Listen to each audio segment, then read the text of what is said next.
My name is Joanne. I'm 47 years old. At 5 years old was the last time I was in Haiti. I have lived in U.S. all my life. I was forced to be living back in Haiti due to deportation. My life here is not stable, is uncivilized.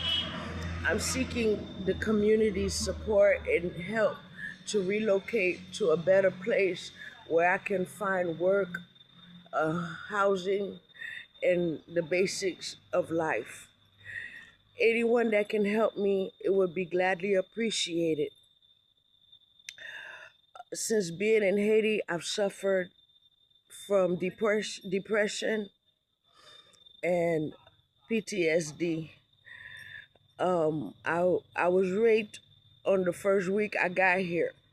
There's no security, there's no law, there's no police, there's no government that can help me to be safe. My only way out is if I leave. So please, if anyone out there is hearing this, help me to relocate. Thank you.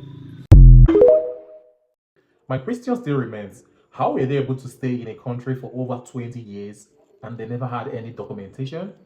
How were you able to stay comfortable for 20 years in a country and you didn't have savings enough for you to face any kind of emergency, just like this deportation that just happened?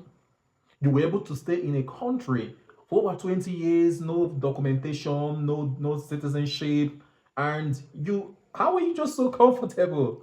Like the US is like where a lot of people, like the blacks, the Africans, would like to relocate to, because they just want to have a better life out there. And you had this privilege, you had this opportunity to be there, and you didn't make any plans. So I know that deportation is not a good thing. Yeah, these are families, these are parents, mothers, fathers, these are kids. Bringing them back to deporting them to their homeland without nothing. It's like them starting afresh. It's frustrating. It's not even something I wish for my enemy. But what I'm asking is this: how was this even possible for you to stay for 20 years and there was no proper planning? You did not have documentation. I'll bring you more clips on this so we watch it together. Credit goes to all original creators of this video. And if you love read commentary videos like this, like and subscribe to my channel. Let's get to it. To the Somalian girl in America who said fraud is bad and covered her mouth, I'm afraid you have sent us back 50 years. Yeah, this comment alone. I can't lie, it's not looking good for every Somali out there in America, especially in Minnesota. You lot are about to get found out because of one misplaced lack of judgment. Yeah? How can you say fraud is bad and then cover your mouth? What? You be doing fraud or something? Oh my days, I can't take my people seriously sometimes. Like, it's embarrassing. There's a reason why Americans hate us. There's a reason why Donald Trump hates us. There's a reason why there's this outcry. Because of stuff like this. Dearie me. 10 years. 50 years. It sent us back. All because of one phrase. Don't get me wrong, fraud is bad. But still, come on. You could have at least played it out differently. Start covering your mouth. Girl, this the kitchen right here where people cook. You probably can't see it good. It's the kitchen, girl. And girl, let me show you the bathroom.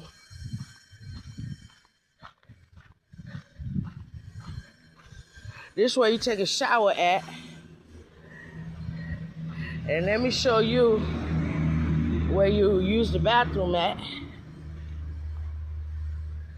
You see that hole? Okay. Now, this where this young lady and her son, she pregnant. She let me stay until I can get out of here or get on my feet. Look. Girl, look, this her son. We all sleep on one bed.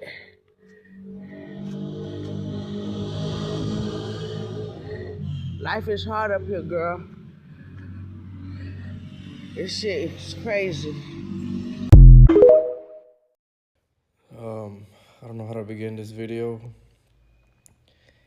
I usually don't do this. It's not me to really put my business out there on social media or just talk about my life, my private life. But I feel like this time I should, because there's so much going on in this world nowadays. So on November 4th, 2024, I was coming back from Mexico. I had gone to visit some friends and I was crossing back through the bridge legally. Um, I have been a resident for 19 years. Um, and I actually was raised in Texas my entire life. My parents brought me and my brothers, my siblings, to United States when I was 3. And November 4th, I was detained by Homeland Security at the border and I was never released. I actually just got out from the detention center I was held in Port Isabel, in Texas. I sat there for about 179 days, approximately. Um, and I got deported. Um, I can't really answer why they detained me. It took about 2 months for them to give me any paperwork telling me why I got detained, why I was getting threatened to get deported, etc. I went through several lawyers because the first two I paid a couple of $100 and they took my money and I never heard from them again. But after my family helped me get a hold of a good lawyer, I fought and fought and fought, and ICE and Homeland Security never bent. They told me I wasn't eligible to be in that country anymore when I've never had any felonies, I've never hurt nobody, I've never been to prison, and all I've done was work my entire life. Since I was 17, I worked, never stopped, not a single day. I worked as a blue-collar boy. Once I hit the age of 19, I was eligible to work, and I started working and paying taxes, and I had children. I have 4 children from the age of 18 all the way down to 1, and I lost my children.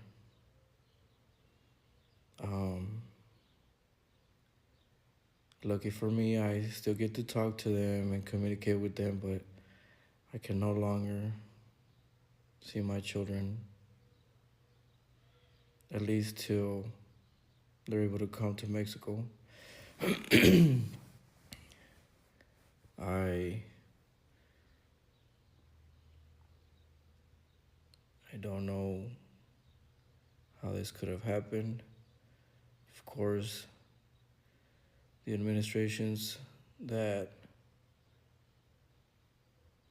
run the United States now are no good. They say so much about wanting to make it a safer country and getting rid of criminals and killers and people that break the law heavily. And in the 6 months I was detained, I met so many guys that were detained and being threatened and that got deported just because we were not U.S. citizens or born citizens in the United States.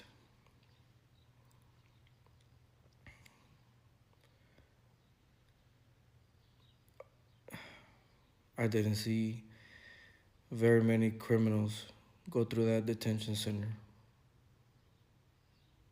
at all. A lot of innocent people, a lot of good men, kids, because there was a lot of kids there from 18 and up, all the way to their 60s, 70s.